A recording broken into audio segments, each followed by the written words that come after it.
सातारा जिल्ह्यातून एक खळबळजनक घटना समोर आली आहे। माण तालुक्यातील शिंगणापूर गावात एका विवाहित महिलेला गेल्या काही वर्षांपासून त्रास दिल्याचा गंभीर प्रकार समोर आला असून या प्रकरणी दहिवडी पोलीस ठाण्यात विनयभंगाचा गुन्हा दाखल करण्यात आला आहे। मिळालेल्या माहितीनुसार शिंगणापूर येथील बोराटे वस्तीवर राहणाऱ्या एका 26 वर्षीय विवाहित महिलेने दहिवडी पोलीस ठाण्यात तक्रार दाखल केली आहे।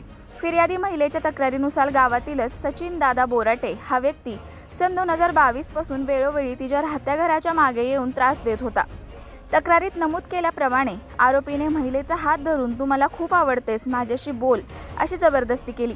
तसेच "जर तू माझ्याशी बोलली नाहीस तर तुझ्या लग्नाआधीचे फोटो नवऱ्याला आणि सासरच्यांना दाखवीन" अशी धमकी दिल्याचाही आरोप करण्यात आला आहे। इतकंच नव्हे तर महिला आणि तिच्या पतीलाही जिवंत सोडणार नसल्याची धमकी आरोपीने दिल्याचे फिर्यादीत म्हटले आहे।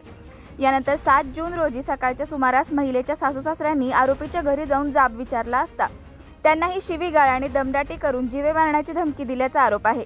या सर्व प्रकारामुळे भविष्यात पुन्हा त्रास होण्याची भीती व्यक्त करत संबंधित महिलेने दहिवडी पोलीस ठाण्यात तक्रार दाखल केली आहे। पोलिसांनी आरोपी विरोधात भारतीय न्याय संहिता 2026 अंतर्गत विनयभंग आणि धमकीसह विविध कलमांनुसार गुन्हा दाखल केला आहे।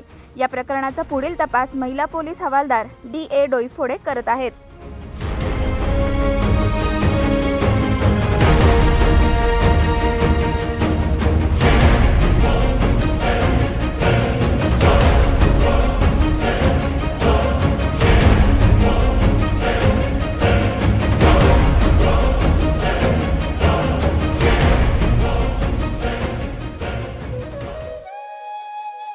अशाच नवनवीन अपडेट्ससाठी आमच्या खबर गावाकडची या चॅनेलला सबस्क्राईब करा, आमचे व्हिडिओ लाईक करा आणि शेअर करा। धन्यवाद।